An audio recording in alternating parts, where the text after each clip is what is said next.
Welcome back to my YouTube channel. ಈ ಒಂದು ವಿಡಿಯೋದಲ್ಲಿ assessment of person other than individuals and filing ITRS subject ಏನಿದೆ 6 semester BComಗೆ, so ಅವರಿಗೆ 2025 question ಪೇಪರಲ್ಲಿ ಡಿಪ್ರಿಸಿಯೇಷನ್ನ calculations ಅನ್ನ ಮಾಡ್ತಕ್ಕಂಥ ಒಂದು ಕ್ವಶನ್ಸ್ ಅನ್ನ ಕೇಳಿದ್ದಾರೆ, ಕ್ವಶನ್ ನಂಬರ್ 2. ಆ ಒಂದು ಕ್ವಶನ್ಸ್ಗೆ ನೀವು ಯಾವ ತರ ಆನ್ಸರ್ಸ್ ಅನ್ನ ಮಾಡಬೇಕು ಅನ್ನೋದನ್ನ ನಾನು ನಿಮಗೆ ಈ ಒಂದು ವಿಡಿಯೋದಲ್ಲಿ ತಿಳಿಸ್ಕೊಡ್ತೀನಿ. ಬನ್ನಿ, ಕ್ವಶನ್ಸ್ ಏನಿದೆ ಹೇಗೆ ಆನ್ಸರ್ ಮಾಡಬೇಕು ನೋಡ್ತಾ ಹೋಗೋಣ. ಫಸ್ಟ್ ಕ್ವಶನ್ ಏನ್ ಕೊಟ್ಟಿದ್ದಾರಪ್ಪ ಅಂತ ಹೇಳಿದ್ರೆ, compute the amount of depreciation of plant and machinery 20% block for the assessment year 24-25. ಅಂದ್ರೆ ನಮಗೆ ಕ್ಯಾಲ್ಕುಲೇಟ್ ಮಾಡೋಕೆ ಹೇಳಿದೇನಪ್ಪ ಅಂದ್ರೆ ಅಮೌಂಟ್ ಆಫ್ ಡಿಪ್ರಿಸಿಯೇಷನ್ ಕ್ಯಾಲ್ಕುಲೇಟ್ ಮಾಡಬೇಕು. ಯಾವ ಅಸೆಟ್ದು ಮಿಷಿನರಿದು ಹೇಳಿರ್ತಕ್ಕಂಥದ್ದು 20% ಬ್ಲಾಕ್ ಇದೆ ಅಂತ ಹೇಳಿದ್ದಾರೆ 24-25 ಅಸೆಸ್ಮೆಂಟ್ ಇಯರ್ ಅಲ್ಲಿ. ಏನೇನು ಕೊಟ್ಟಿದ್ದಾರೆ ಕ್ವಶನ್ ಅಲ್ಲಿ ಅಂತ ಹೇಳಿದ್ರೆ, WDV ಆಫ್ ಕೊಟ್ಟಿದ್ರಪ್ಪ ಅಂದ್ರೆ WDV of plant and machinery as on 1/4/2023 rupees 12 lakh. WDV ಅಂದ್ರೆ written down value of plant and machinery as on 1/4/2023. 1/4/2023 ಅಂದ್ರೆ opening WDV opening value of plant and machinery ಎಷ್ಟಿದೆಯಪ್ಪ ಅಂದ್ರೆ 12 lakh rupees ಇದೆ ಅಂತ ಹೇಳಿದ್ದಾರೆ. Next addition made on 1/8/2023 rupees 1,80,000. ನೋಡಿ, additional made ಅಂತ ಹೇಳಿದ್ರೆ ಪರ್ಚೇಸ್ ಮಾಡಿದ್ದಾರೆ ಅಂತ ಅರ್ಥ, ಪರ್ಚೇಸ್ ಅಂತ ಕರಿತೀವಿ. ಯಾವಾಗ ಅಂದ್ರೆ 1/8/2023 ನಲ್ಲಿ ಪರ್ಚೇಸ್ ಮಾಡಿದಾರಂತೆ 1,80,000. ನೆಕ್ಸ್ಟ್ ಅಡಿಷನಲ್ ಮೇಡ್ ಆನ್ 16/12/23, ಮತ್ತೆ ಅಡಿಷನಲ್ ಮಾಡ್ತಾ ಇದ್ದಾರೆ. ಅಂದ್ರೆ ಅಡಿಷನ್ ಅಂದ್ರೆ ಹೊಸದಾಗಿ ಬರ್ತಂತೆ 16/12/23 ನಲ್ಲಿ ಪರ್ಚೇಸ್ ಮಾಡ್ಕೊಂಡ್ ಬರ್ತಾ ಇದ್ದೀನಿ ಅಂತ ಹೇಳಿದ್ರೆ, ದಟ್ ಈಸ್ 16/12/23 ನಲ್ಲಿ ಪರ್ಚೇಸ್ ಮಾಡ್ತಾ ಇದಾರೆ ಅಂತ. ಸೊ 1,20,000 ಅಂತ ಹೇಳಿದ್ದಾರೆ. Then sales value of one plant on 10/3/2024 rupees 60,000. That means sales ಅನ್ನ ಮಾಡ್ತಾ ಇದ್ದಾರೆ. ಸೊ 10/3/24 ಅಲ್ಲಿ ಸೇಲ್ಸ್ ಮಾಡ್ತಾ ಇದ್ದಾರೆ ಅಂತ 60,000ಗೆ ಸೇಲ್ ಮಾಡ್ತಾ ಇದ್ದಾರೆ. ಸೊ ಎಷ್ಟು ಇನ್ಫಾರ್ಮೇಶನ್ ಕೊಟ್ಟು ನಮಗೆ ಡಿಪ್ರಿಸಿಯೇಷನ್ ಕ್ಯಾಲ್ಕುಲೇಷನ್ಸ್ ಅನ್ನ ಮಾಡಿ ಅಂತ ಹೇಳಿದ್ದಾರೆ. ನೋಡಿ, ಡಿಪ್ರಿಸಿಯೇಷನ್ಗೆ ಏನೆಲ್ಲ ಇನ್ಫಾರ್ಮೇಶನ್ಸ್ ಅನ್ನ ಕ್ವಶನ್ ಅಲ್ಲಿ ಕೊಡಬಹುದು, ಬಟ್ ಆನ್ಸರ್ ಮಾಡೋ ಪ್ರೊಸೀಜರ್ಸ್ ನಿಮಗೆ ಕರೆಕ್ಟ್ ಆಗಿ ಗೊತ್ತಿರಬೇಕು. ಅದು ಗೊತ್ತಿದ್ರೆ ನೀವು ಈಸಿಯಾಗಿ ಆನ್ಸರ್ಸ್ ಅನ್ನ ಮಾಡಬಹುದು. ಹೇಗೆ ಅಂತ ನಾನು ನಿಮ್ಗೆ ಆನ್ಸರ್ ಮಾಡ್ಬೇಕಾದ್ರೆ ತಿಳಿಸ್ಕೊಡ್ತೀನಿ. ಬನ್ನಿ ಡೈರೆಕ್ಟ್ ಆಗಿ ಆನ್ಸರ್ ಹೇಗೆ ಮಾಡೋದು ನೋಡ್ತಾ. ಡಿಪ್ರಿಸಿಯೇಷನ್ ಕ್ಯಾಲ್ಕುಲೇಷನ್ ಮಾಡ್ಲಿಕ್ಕೆ ಕ್ವಶನ್ ಅಲ್ಲಿ ಹೇಳಿದ್ದಾರೆ ಅಂತ ಹೇಳಿದ್ರೆ, ಈ ತರ ಎರಡು ಕಾಲಮ್ ಅನ್ನ ಹಾಕೊಳ್ಳಿ, ಒಂದು ಪರ್ಟಿಕ್ಯುಲರ್ಸ್ ಇನ್ನೊಂದು ಅಮೌಂಟ್ ಕಾಲಮ್ ಅನ್ನ ತಗೊಳ್ಳಿ. ಸೊ ಯಾವ ಅಸೆಟ್ ಡಿಪ್ರಿಸಿಯೇಷನ್ ಮಾಡ್ತಾ ಇದ್ದಾರೆ ಅಂತ ನಿಮಗೆ ಒಂದು ಸಲ ಗೊತ್ತಿರಬೇಕು. ಇಲ್ಲಿ ಕ್ವಶನ್ ಅಲ್ಲಿ ಯಾವ್ದಪ್ಪ ಅಸೆಟ್ ಅಂತ ಹೇಳಿದ್ರೆ plant and missionary is an asset. ಒಂದು ಕಂಡೀಷನ್, ಫಸ್ಟ್ ನೀವೇನ್ ತಗೋಬೇಕಪ್ಪ ಅಂದ್ರೆ return down value WDV of plant and machinery, that is asset name is plant and machinery, and the plant and machinery as on 1/4/2023. ನೋಡಿ, 1/4/2023 ಕೊಟ್ಟಿದ್ದಾರೆ ಅಂದ್ರೆ that is a WDV opening WDV of an asset, opening value ಅಂತ ಕರಿತಾ ಹೋಗ್ತೀವಿ. Question ಅಲ್ಲಿ ಅವರೇ ಕೊಟ್ಟಿದ್ದಾರೆ opening WDV ನ, ಕ್ವಶನ್ ಅಲ್ಲಿ ಅವರೇ ಕೊಟ್ಟಿರೋದ್ರಿಂದ ನಾವು ಡೈರೆಕ್ಟ್ ಆಗಿ ತಗೊಳ್ತೀವಿ opening WDV of plant and missionary as on 1/4/2023 ಅಂದ್ರೆ ಓಪನಿಂಗ್ ವ್ಯಾಲ್ಯೂ, ಓಪನಿಂಗ್ WDV ಅಂತ ಕರಿತೀವಿ. ಎಷ್ಟು ಕೊಟ್ಟಿದ್ದಾರಪ್ಪ ಅಂದ್ರೆ WDV of plant and missionary opening ಬಂದು 12 lakh rupees ಕೊಟ್ಟಿದ್ದಾರೆ. ಸೊ 12 lakh rupees ಅಮೌಂಟ್ ಅನ್ನ ತಗೊಳ್ತೀವಿ. This is opening WDV. ಈ ಓಪನಿಂಗ್ WDVಗೆ ನೀವು ಏನ್ ಮಾಡ್ಬೇಕಪ್ಪ ಅಂದ್ರೆ ಏನನ್ನ ಆಡ್ ಮಾಡ್ಬೇಕಪ್ಪ ಅಂದ್ರೆ ಆಡ್ ಪರ್ಚೇಸಸ್ ಮೇಡ್. ಪರ್ಚೇಸಸ್ ಏನಾದರೂ ಮಾಡಿದ್ರೆ ಅಲ್ಲಿ ಅಸೆಟ್ ನೇಮ್ ಬೇಕಾದ್ರೂ ಕೊಡ್ಬೋದು. ಸಮ್ ಟೈಮ್ ಯಾವ ಅಸೆಟ್ ನ ಪರ್ಚೇಸ್ ಮಾಡ್ತಾ ಇದೀವಿ ಅಂತ ನೀವು ಯಾವ್ದಾದ್ರು ತಗೊಳ್ಳಿ. ಪರ್ಚೇಸಸ್ ಅನ್ನ ಮಾಡಿದ್ದಾರೆ ಅಂತ ಹೇಳಿದ್ರೆ ನೀವು ಪರ್ಚೇಸಸ್ ಅನ್ನ ನೀವು ಆಡ್ ಮಾಡಬೇಕಾಗತ್ತೆ. ಪರ್ಚೇಸಸ್ ಅನ್ನ ನೀವು ಆಡ್ ಮಾಡಬೇಕು. ಇಲ್ಲಿ ಅಡಿಷನ್ಸ್ ಅಂತ ಏನ್ ಹೇಳಿದ್ದೇನೆ, additions in the sense that is purchase ಅಂತ ಅರ್ಥ. ಸೊ ಪರ್ಚೇಸ್ ಮೇಡ್ ಆನ್, ಯಾವಾಗ ಪರ್ಚೇಸ್ ಮಾಡಿದ್ರಪ್ಪ ಅಂದ್ರೆ ಇದು ಡೇಟ್ ನಿಮ್ಗೆ ಇಲ್ಲಿ ಕಂಪಲ್ಸರಿ ಗೊತ್ತಿರಬೇಕು. ನೋಡಿ, ಮೊದಲನೇದು ಪರ್ಚೇಸ್ ಮಾಡ್ತಾ ಇರೋದು 1/8/2023 ನಲ್ಲಿ ಪರ್ಚೇಸ್ ಮಾಡ್ತಾ ಇದ್ದಾನೆ. ಅಲ್ಲಿಂದ ಹಿಡಿದು ನೀವು ಆ ವರ್ಷ ಎಲ್ಲಿಗೆ ಎಂಡ್ ಆಗುತ್ತೆ ಅನ್ನೋದು ನಿಮಗೆ ಗೊತ್ತಿರಬೇಕು. ಈಗ ನೋಡಿ, ಓಪನಿಂಗ್ ಇರೋದು 1/4 ಡೇಟ್ ಇದೆ ಅಂತ ಹೇಳಿದ್ರೆ ಆ 1/4 ಫಿನಾನ್ಷಿಯಲ್ ಇಯರ್ ಎಂಡ್ ಆಗೋದು ಯಾವಾಗಪ್ಪ ಅಂತ ಹೇಳಿದ್ರೆ 31/3/2024ಗೆ ಎಂಡ್ ಆಗುತ್ತೆ. ಸೊ ಇಲ್ಲಿ ನೀವು ಪರ್ಚೇಸ್ ಮಾಡಿರೋದು 1/8/2023 ನಲ್ಲಿ ಪರ್ಚೇಸ್ ಮಾಡಿದ್ರ, ಆ ಒಂದು ಫಿನಾನ್ಷಿಯಲ್ ಇಯರ್ ಎಂಡ್ ಆಗ್ತಕ್ಕಂಥದ್ದು 31/3/2024 ಅಲ್ಲಿ ಎಂಡ್ ಆಗ್ತಕ್ಕಂಥದ್ದು. ಫಿನಾನ್ಷಿಯಲ್ ಇಯರ್ನ ಅಲ್ಲಿ ಕರೆಕ್ಟ್ ಆಗಿ ಮೆನ್ಷನ್ ಮಾಡ್ಕೊಳ್ಳಿ. ಏನಕ್ಕೆ ಅಂತ ನೆಕ್ಸ್ಟ್ ಹೇಳ್ತೀನಿ. ಯಾವತ್ತು ಪರ್ಚೇಸ್ ಮಾಡಿದ್ದಾರೆ, ಪರ್ಚೇಸ್ ಮಾಡಿರೋ ಡೇಟು, ಅಲ್ಲಿಂದ ಆ ವರ್ಷ ಯಾವಾಗ ಎಂಡ್ ಆಗುತ್ತೆ ಆ ಒಂದು ಫಿನಾನ್ಷಿಯಲಿ ಎಂಡಿಂಗ್ ಡೇಟ್ ಅನ್ನ ನೀವು ತಗೋಬೇಕು. ಸೊ ಇದು ಈ ಡೇಟ್ನ ನಾವು ಇಲ್ಲೇನು ಕ್ಯಾಲ್ಕುಲೇಷನ್ಸ್ ಅನ್ನ ಮಾಡೋದಿಲ್ಲ. ನೆಕ್ಸ್ಟ್ ನಾವು ಏನಕ್ಕೆ ಅಂತ ಅಲ್ಲಿ ನೆಕ್ಸ್ಟ್ ಸ್ಟೆಪ್ ಅಲ್ಲಿ ಹೇಳ್ಕೊಡ್ತೀನಿ. ಬಟ್ ನೀವು ಪರ್ಚೇಸಸ್ನ ಹ್ಯಾಡ್ ಮಾಡ್ತಾ ಇದ್ದೇನೆ ಯಾವಾಗ ಪರ್ಚೇಸ್ ಮಾಡಿದಾನೆ ಆ ಡೇಟು ಅಲ್ಲಿಂದ ಆ ವರ್ಷ ಇಲ್ಲಿಗೆ ಎಂಡ್ ಆಗುತ್ತೆ, ಆ ಎರಡು ಡೇಟ್ನ ಅಲ್ಲಿ ಬರ್ಕೊಳ್ಳಿ. ಈಗ ಎಷ್ಟಕ್ಕೆ ಪರ್ಚೇಸ್ ಮಾಡ್ತಾ ಇದ್ದಾನೆ ಮೊದಲನೇದ ಅಂತ ಹೇಳಿದ್ರೆ 1,80,000ಗೆ ಪರ್ಚೇಸ್ ಮಾಡ್ತೀನಿ ಅಂತ ಹೇಳಿದ್ರೆ, ಸೊ 1,80,000 ಪರ್ಚೇಸ್. ನೀವು ಬೇಕಾದ್ರೆ ಅಡಿಷನ್ಸ್ ಅಂತ ಬೇಕಾದ್ರೆ ಬರ್ಕೋಬಹುದು, ನೋ ಪ್ರಾಬ್ಲಮ್. ಅಡಿಷನ್ಸ್ ಅಥವಾ ಪರ್ಚೇಸ್, ಅಡಿಷನ್ ಅಂದ್ರೆ ಪರ್ಚೇಸ್ ಮಾಡ್ತಾ ಇದೀವಿ ಅಂತ, ಇದು ಒಂದು ಪರ್ಚೇಸ್. ಕ್ವಶನ್ ಅಲ್ಲಿ ನನ್ನ ಹತ್ರ ಇನ್ನೂ ಒಂದು ಪರ್ಚೇಸ್ ಕೊಟ್ಟಿದ್ದಾರೆ, ಸೊ ಅದನ್ನು ಕೂಡ ನಾವು ಆಡ್ ಮಾಡಬೇಕಾಗುತ್ತೆ. Add additions, that is purchase made on 16/12/2023 ನಲ್ಲಿ ಪರ್ಚೇಸ್ ಮಾಡ್ತಾನೆ. 16/12 ಅಲ್ಲಿ ಟು ಈ ಒಂದು ವರ್ಷ ಇಯರ್ ಎಂಡ್ ಆಗೋದು 31/3/2024 ಅಲ್ಲಿ ಇಯರ್ ಎಂಡ್ ಆಗ್ತಕ್ಕಂಥದ್ದು. ಇದು ಇನ್ನೊಂದು ಅಸೆಟ್ ನ ಪರ್ಚೇಸ್ ಮಾಡ್ತಾ ಇರೋದು. ಸೊ 16/12/23 ನಲ್ಲಿ ಪರ್ಚೇಸ್ ಮಾಡ್ತಾ ಇದ್ದಾನೆ, ಆ ವರ್ಷ ಎಂಡ್ ಆಗೋದು 31/3/24 ಅಲ್ಲಿ ಎಂಡ್ ಆಗುತ್ತೆ. ಎಷ್ಟಕ್ಕೆ ಪರ್ಚೇಸ್ ಮಾಡ್ತಾ ಇದ್ದಾನಪ್ಪ ಅಂದ್ರೆ 1,20,000ಗೆ ಪರ್ಚೇಸ್ ಮಾಡ್ತಾ ಇದ್ದೀನಿ ಅಂತ ಹೇಳಿದ್ದಾನೆ. ಸೊ ನೀವು first opening WDV of assets ತಗೋಬೇಕು. ಆ ಓಪನಿಂಗ್ WDVಗೆ ಆಡ್ ಎನಿ ಪರ್ಚೇಸಸ್ ಅಥವಾ ಅಡಿಷನ್ಸ್ ಏನಾದರೂ ಮಾಡಿದ್ದಾರೆ ಅಂತ ಹೇಳಿದ್ರೆ ನೀವು ಆಡ್ ಮಾಡಬೇಕು. ಸೊ ಈಗ ನಾನು ಎರಡು ಅಡಿಷನ್ಸ್ ಇದೆ, ಎರಡು ಅಡಿಷನ್ಸ್ನ ಆ್ಯಡ್ ಮಾಡಬೇಕು. ಸೊ ಈಗ ಆ್ಯಡ್ ಮಾಡಿದ್ರೆ ನನಗೆ ಎಷ್ಟು ಬರುತ್ತಪ್ಪ ಅಂತ ಹೇಳಿದ್ರೆ 12 lakh ಪ್ಲಸ್ 1,80,000 ಪ್ಲಸ್ 1,20,000 ಎರಡು ಆ್ಯಡ್ ಮಾಡಿದ್ರೆ ನನಗೆ ಎಷ್ಟು ಬರುತ್ತಪ್ಪ ಅಂತ ಹೇಳಿದ್ರೆ 15 lakh rupees ನನಗೆ ಸಿಗುತ್ತೆ. 15 lakh rupees ಸಿಗುತ್ತೆ. ಸೊ ಓಪನಿಂಗ್ WDVಗೆ ಆಡ್ ಪರ್ಚೇಸಸ್, ಆಡ್ ಅಡಿಷನ್ಸ್ ಅನ್ನ ನೀವು ಆಡ್ ಮಾಡಿ, ಅಲ್ಲಿ ಯಾವಾಗಾದ್ರೂ ಪರ್ಚೇಸ್ ಮಾಡಲಿ, ಪರ್ಚೇಸ್ ಮಾಡಿದನ ಆ ಡೇಟ್ ಬರ್ಕೊಂಡು ಅಮೌಂಟ್ ತಗೊಂಡು ಆಡ್ ಮಾಡಿ. ಸೊ ಈಗ ಪರ್ಚೇಸ್ನ ನೀವು ಆಡ್ ಮಾಡಿದ್ದೀರಾ ಅಂತ ಹೇಳಿದ್ರೆ ಲೆಸ್, ಏನನ್ನ ನೀವು ಲೆಸ್ ಮಾಡಬೇಕಪ್ಪ ಅಂದ್ರೆ less sales made during the year. ಆ ವರ್ಷ ಏನಾದರೂ ಸೇಲ್ಸ್ ಅನ್ನ ಮಾಡಿದಾರಾ ನೋಡಿ. ಇಲ್ಲಿ ನಿಮಗೆ ಡೇಟ್ ಅನ್ನ ಅವಶ್ಯಕತೆ ಇಲ್ಲ, ಯಾವ ಡೇಟ್ ಅಲ್ಲಿ ಸೇಲ್ ಮಾಡಿದ್ದಾರೆ ಏನು ಅವೆಲ್ಲ ಅವಶ್ಯಕತೆ ಇಲ್ಲ. ಸೇಲ್ಸ್ ಮಾಡಿದಾರಾ ಅಷ್ಟು ಮಾತ್ರ ನೋಡ್ಕೊಂಡ್ರೆ ಸಾಕು. So sales made during the year, so ಆ ಒಂದು ವರ್ಷದಲ್ಲಿ ಏನಾದರೂ ಸೇಲ್ಸ್ ಮಾಡಿದಾರಾ ಇದ್ರೆ ಲೆಸ್ ಮಾಡಿ, ಇಲ್ಲ ಅಂದ್ರೆ ನಿಲ್ ಅಂತ ತೋರಿಸಿ.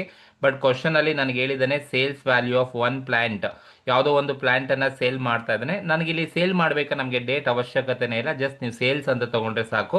ಎಷ್ಟಕ್ಕೆ ಸೇಲ್ ಮಾಡ್ತಾ ಇದ್ರಪ್ಪ 60,000ಗೆ ಸೇಲ್ ಮಾಡ್ತಾ ಇದ್ದೀನಿ ಅಂತ ಹೇಳಿದರೆ, so less sales made during the year. ಎಷ್ಟು ಸೇಲ್ ಮಾಡ್ತಾನೆ 60,000ಗೆ ಸೇಲ್ಸ್ ಮಾಡ್ತಾನೆ, ಸೊ ಲೆಸ್ ಮಾಡಬೇಕು.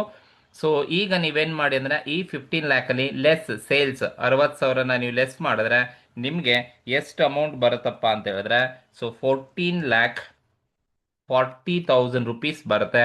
ದಿಸ್ ಇಸ್ ವಾಟ್ ಟೋಟಲ್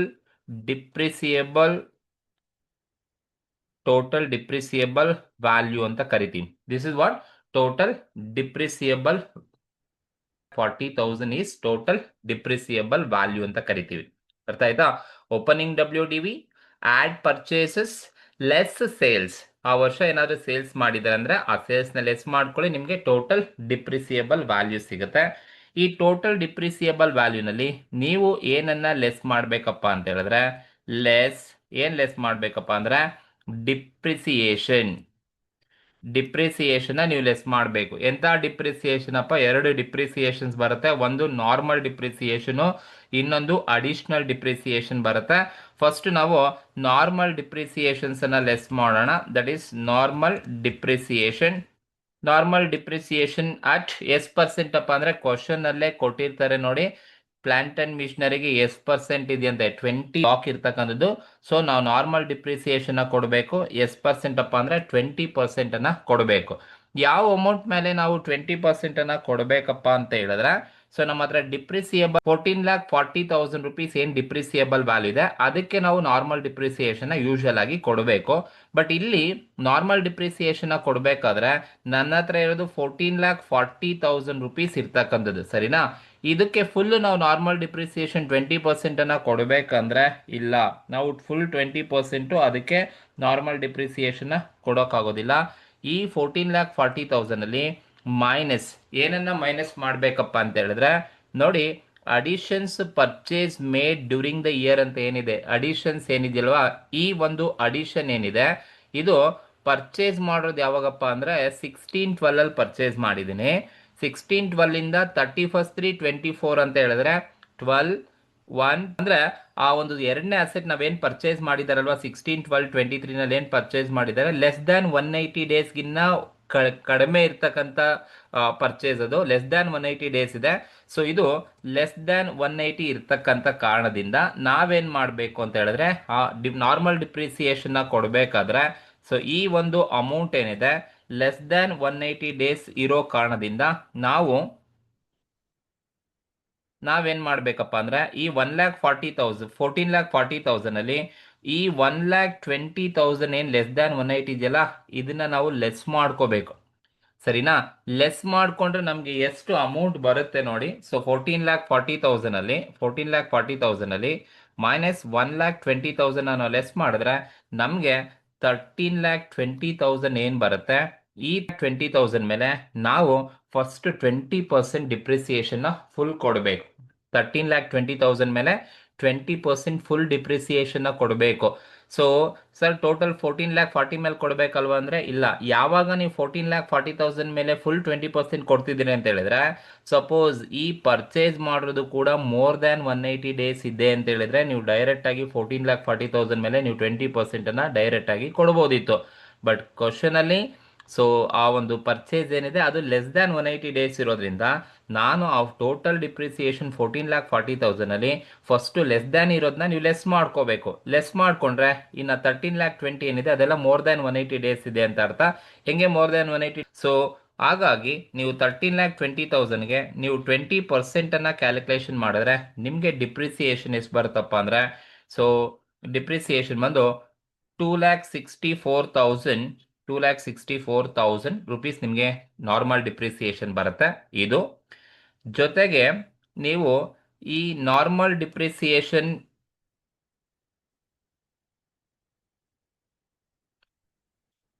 ಜೊತೆಗೆ ನೀವು ನಾರ್ಮಲ್ ಡಿಪ್ರಿಸಿಯೇಷನ್ ಅಟ್ 20% ಏನಿದೆ ಲೆಸ್ ದ್ಯಾನ್ 180 ಡೇಸ್ ಇರೋದಕ್ಕೂ ನೀವು ನಾರ್ಮಲ್ ಡಿಪ್ರಿಸಿಯೇಷನ್ ಕೊಡಲೇಬೇಕು. ಬಟ್ ಫುಲ್ 20% ನೀವು ಕೊಡ್ಲಿಕ್ಕೆ ಹೋಗ್ಬೇಡಿ. ಮೊದಲು 14,40,000 ಅಲ್ಲಿ 1,20,000 ಲೆಸ್ ಮಾಡಿಕೊಂಡು ಬ್ಯಾಲೆನ್ಸ್ ಅಮೌಂಟ್ಗೆ ಫುಲ್ ನೀವು 20% ಕೊಡಿ. ಈಗ ನೀವು ಆ 20% ಏನು ಮಾಡಬೇಕಪ್ಪ ಅಂದರೆ ಈ 1,20,000 ಏನಿದೆ, ಸೊ ಈ 1,20,000ಗೆ ನೀವು 20% ಕೊಡಬೇಕು. ಬಟ್ ನೀವು 20% ಫುಲ್ ಕೊಡಬೇಕಂದ್ರೆ ಫುಲ್ ಕೊಡಬೇಡಿ. ಏನಕ್ಕೆ ಅಂದರೆ ಅದು ಲೆಸ್ ದ್ಯಾನ್ 180 ಡೇಸ್ ಇರೋದ್ರಿಂದ ಈ 20% ಮತ್ತೆ ನೀವೇನು ಮಾಡ್ಕೊಳ್ಳಿ ಅಂದರೆ ಹಾಫ್ ಮಾಡ್ಕೊಳ್ಳಿ. ಅಂದರೆ ಹಾಫ್ 10% ಕೊಡಬೇಕಾಗುತ್ತೆ because of less than 180 days ಇರೋದ್ರಿಂದ. ಸೊ ನಾವು ಈ 1,20,000ಗೆ 20% ಮಾಡಿಕೊಂಡು ಡಿವೈಡೆಡ್ ಬೈ 2 ಮಾಡಿಕೊಂಡ್ರೆ ನಮಗೆ ಎಷ್ಟು ಡಿಪ್ರಿಸಿಯೇಷನ್ ಬರುತ್ತಪ್ಪ ಅಂದರೆ 12,000 ನಾರ್ಮಲ್ ಡಿಪ್ರಿಸಿಯೇಷನ್ ಬರುತ್ತೆ. ಈ 12,000 ನಾರ್ಮಲ್ ಡಿಪ್ರಿಸಿಯೇಷನ್ ಅನ್ನ ಈ ಒಂದು ಲೆಸ್ ದ್ಯಾನ್ 180 ಇರೋ ಅಸೆಟ್ಗೆ ಕೊಡಬೇಕು. ಸೊ ನೀವು ಡೈರೆಕ್ಟ್ ಆಗಿ ಈ 14,40,000 ಮೇಲೆ ಕೊಡಬೇಡಿ. ಏಕೆಂದ್ರೆ ಅಲ್ಲಿ ಮೋರ್ ದ್ಯಾನ್ 180 ಡೇಸ್ ಇರೋ ಅಸೆಟ್ ಇದೆ, ಲೆಸ್ ದ್ಯಾನ್ 180 ಡೇಸ್ ಇರೋ ಅಸೆಟ್ ಇದೆ.